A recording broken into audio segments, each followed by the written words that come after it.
So my experience with hospice was in July of 2011, and I remember looking into her eyes and saying, "Heather, I love you, it's gonna be okay," trying to reassure her.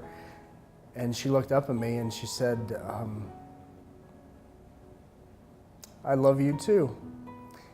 And after that, she couldn't speak anymore. Those were the last words that we shared to one another, which is such a bittersweet moment for me that I'll never forget. And with Heather's stroke, she was left totally paralyzed. The only thing that she could do was move her eyelids up and down and move her eyes up and down. She couldn't speak, she couldn't take care of any of her needs, she couldn't move. But unfortunately, she was also fully aware and alert and awake, and she was totally aware of her surroundings. She could hear people, she could feel pain. She could think just like a person without a stroke, but she couldn't move at all. It's called the locked-in syndrome.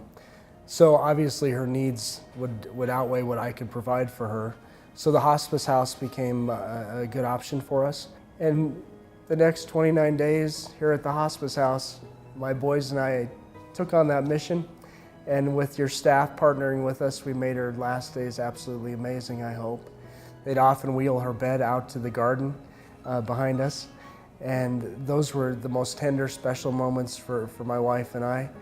And one special evening, it was our 16th wedding anniversary that we celebrated under the stars. We wheeled her bed out that night and we stayed outside in the garden until about 2 in the morning.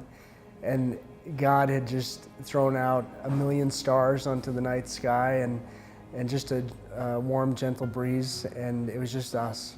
And it was amazing, and it was absolutely the most beautiful and important and special anniversary that we had ever celebrated, thanks to the staff at the hospice house. Our journey with hospice did not stop after Heather's passing.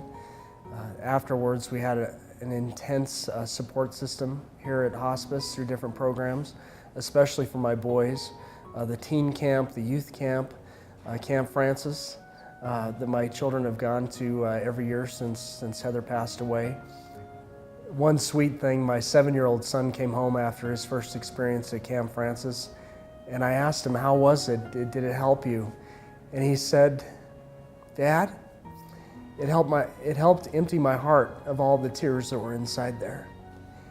And as a dad, I'm just forever grateful for all the staff at Camp Francis through Peace Hospice, because it really helped my boys recover, through this journey of grief that they've had over the last few years.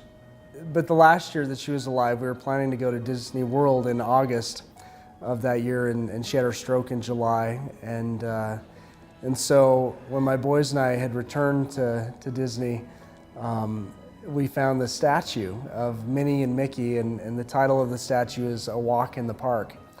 And we thought, how cool would it be to bless those that had blessed us through our experience and made such a hard experience, comforting in a lot of ways for us. And so my boys and I, we decided to purchase 3 statues, one for the Peace Hospice House, one for the ER, and one for the ICU where Heather had her care and that journey and that process for all of us had taken place.